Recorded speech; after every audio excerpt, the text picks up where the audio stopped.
Hi everyone, I hope you're doing okay. Don't forget, it's the church meeting on Wednesday, surrogate church meeting on Zoom, 7 o'clock. Shout if you get stuck logging on. We will still need to ratify any decisions made when we have a physical meeting, but it's really good to just have this surrogate meeting just in the meantime, just to catch up with all that's going on with the building project and a couple of other things to share with you and get your thoughts and prayers on.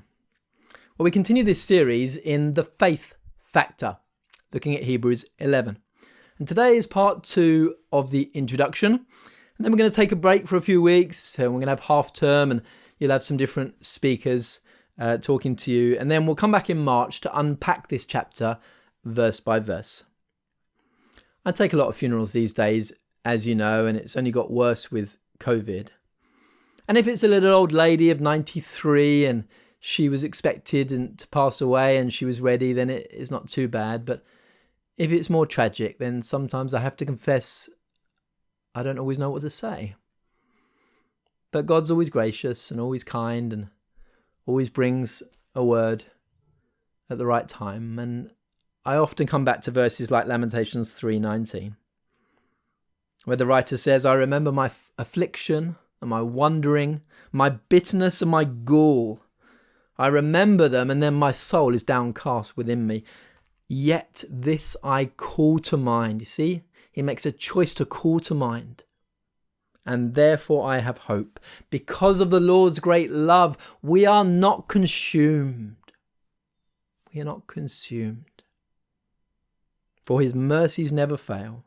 They are new every morning. Great is your faithfulness, O Lord.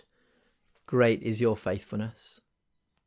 Echoed by Paul, of course, in Philippians, where he says we're not knocked out. We may be knocked down, but we're not knocked out. We're hard pressed on every side, but we're not in despair.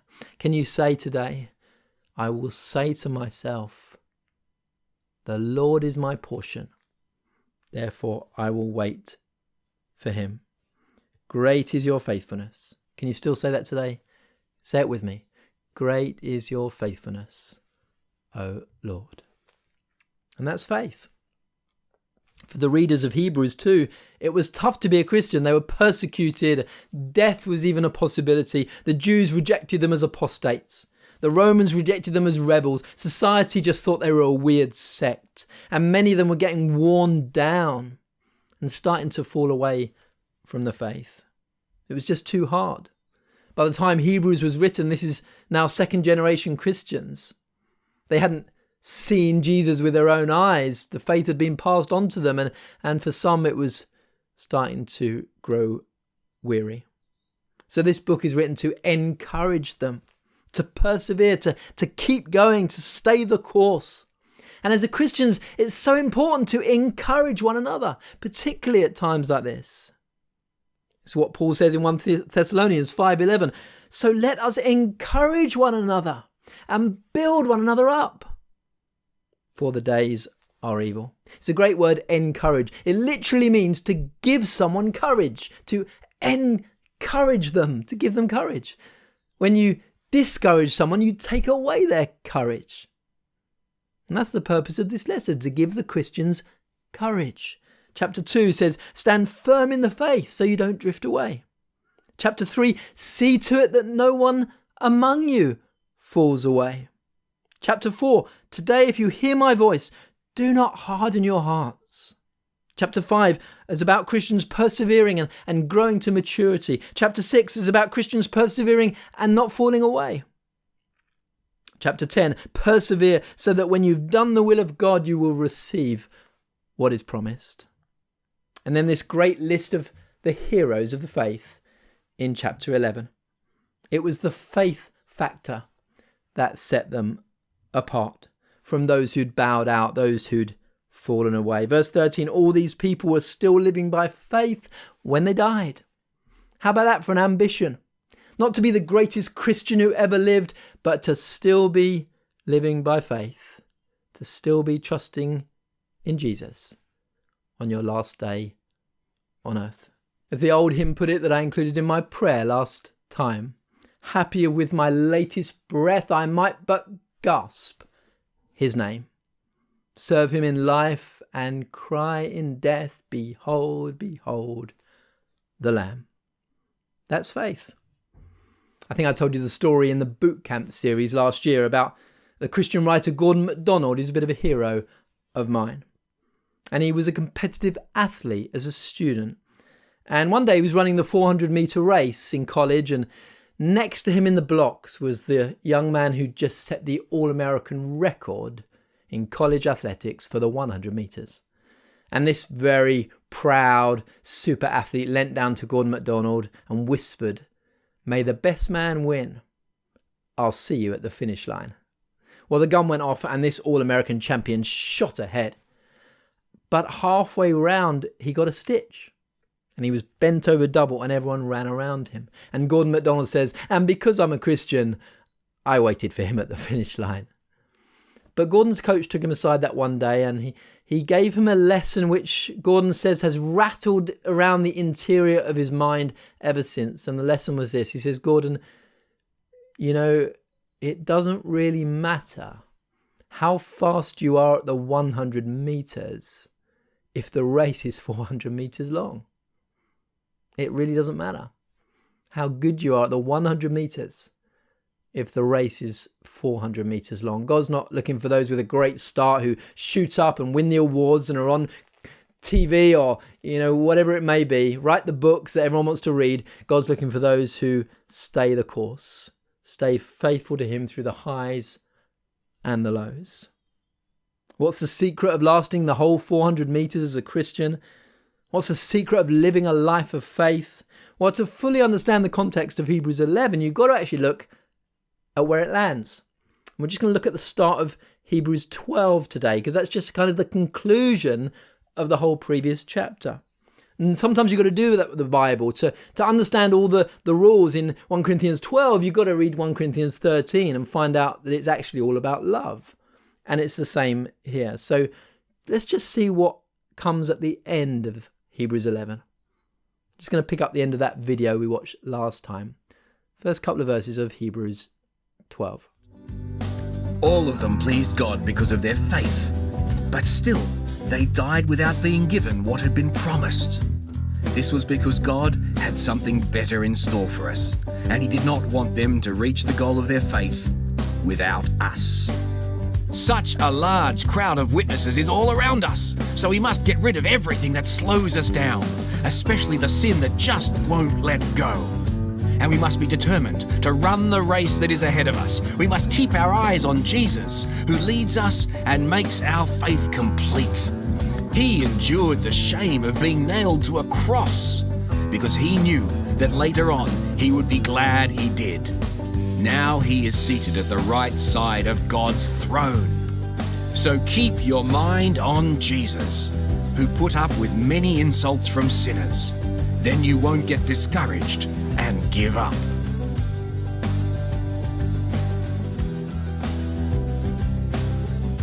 And in the more familiar version, the NIV, it goes like this. Therefore, since we are surrounded by a great cloud of witnesses, all those characters listed in the previous chapter, let us then throw off everything that hinders and the sin that so easily entangles, and let us run with perseverance the race marked out for us.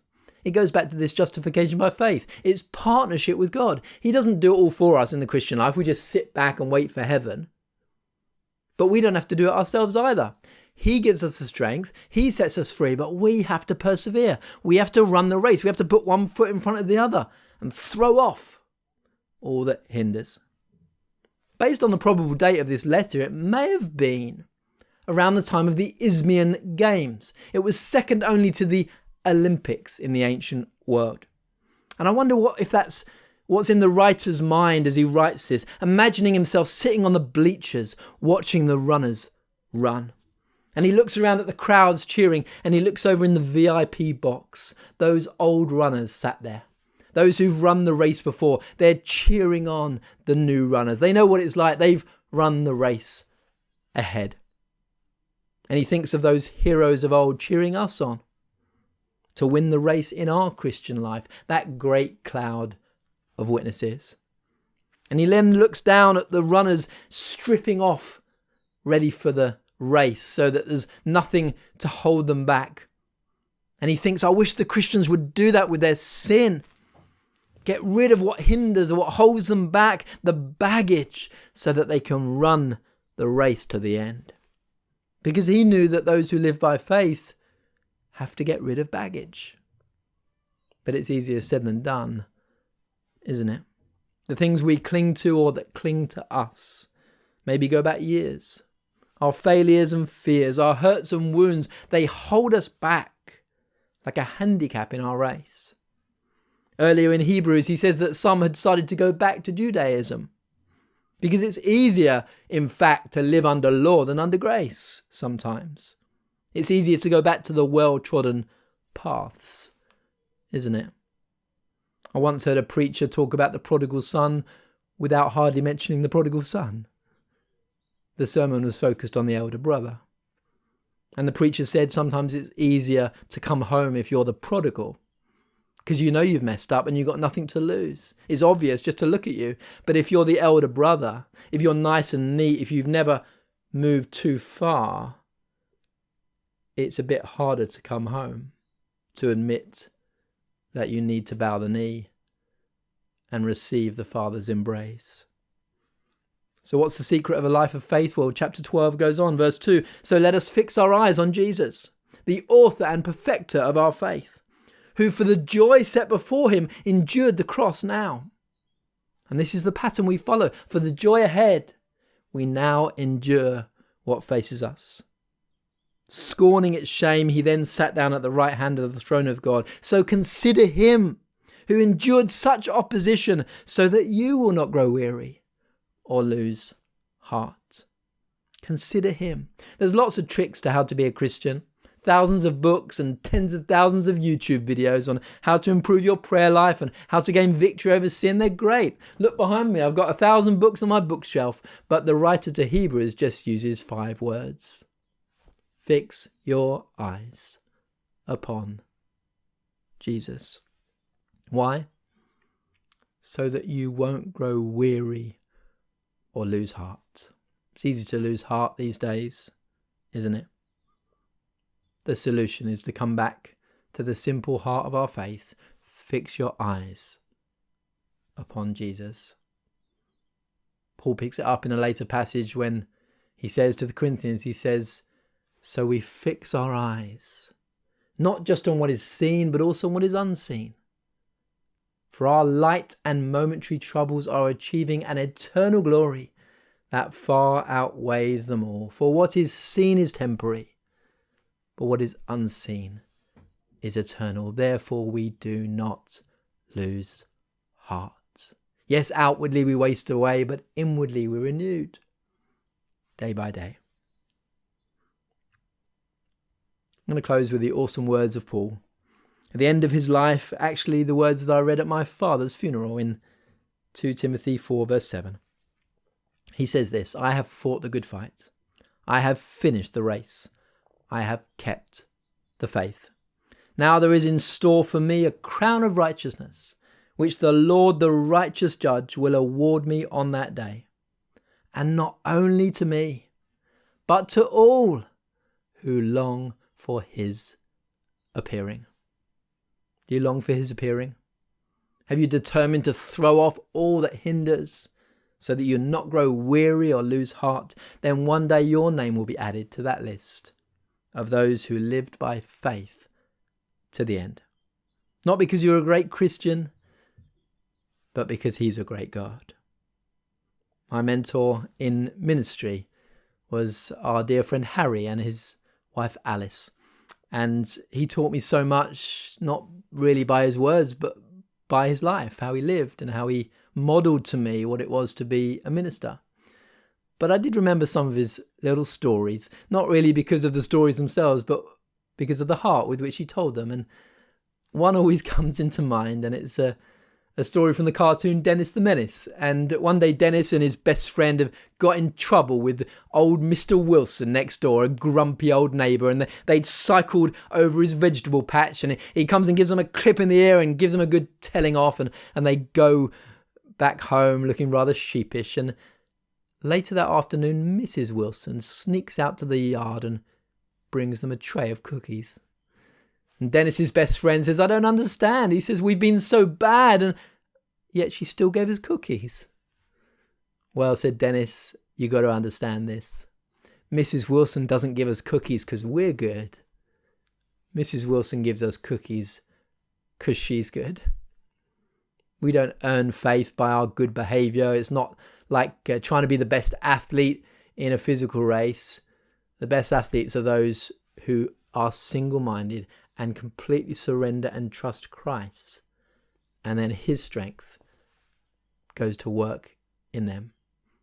It's about submission and surrender and trust more than an ability to be the best Christian going. It's about our hearts, trusting in him, and then his life will start to flow through us.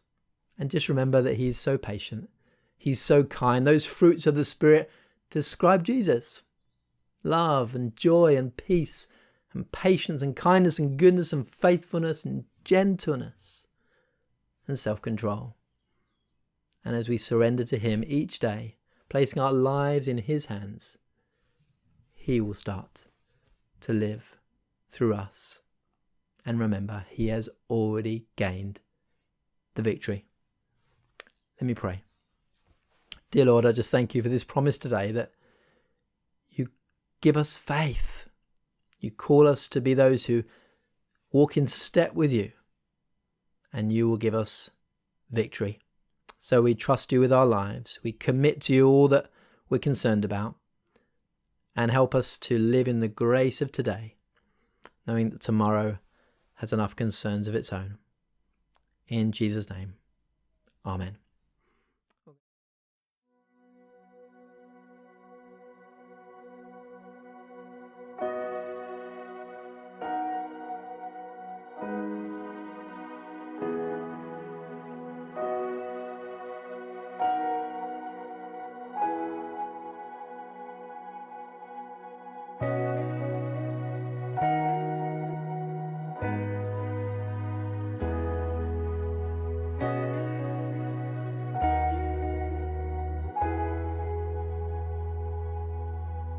Turn your eyes upon Jesus.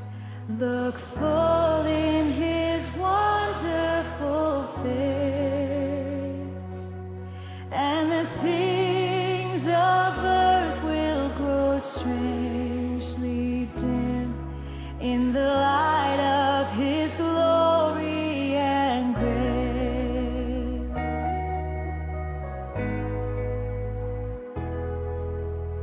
Turn your eyes to the hillside where justice and mercy embrace. There the Son of God gave his life for us, and our measureless debt was erased. Jesus, to you we lift our eyes. Jesus, our glory and our prize. We adore you, behold you, our Savior ever true. Oh Jesus, we turn our eyes to you.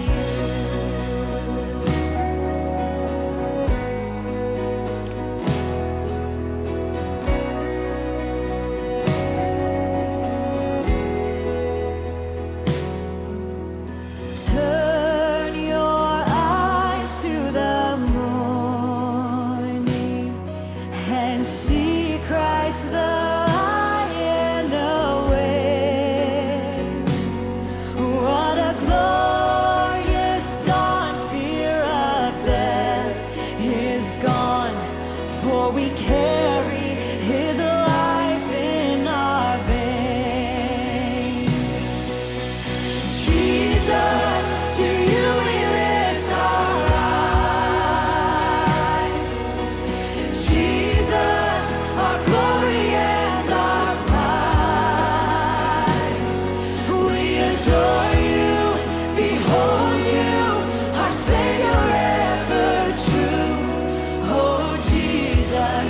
we turn our eyes to you.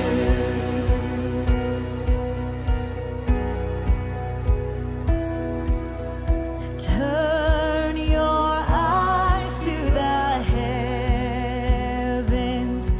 Our King will return for his own. Every knee will bow, every tongue will shout, all glory to Jesus alone. Jesus, to you we lift our eyes. Jesus, our glory and our prize. We adore you, behold you, our Savior ever true. Oh Jesus, we turn our eyes to you. Jesus, to you we lift our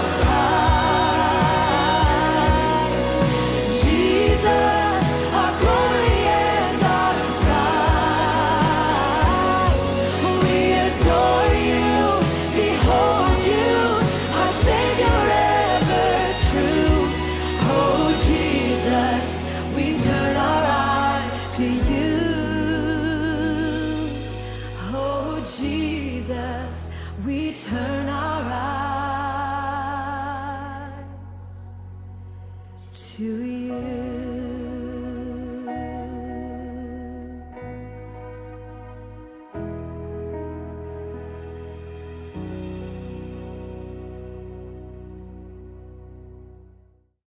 God bless you.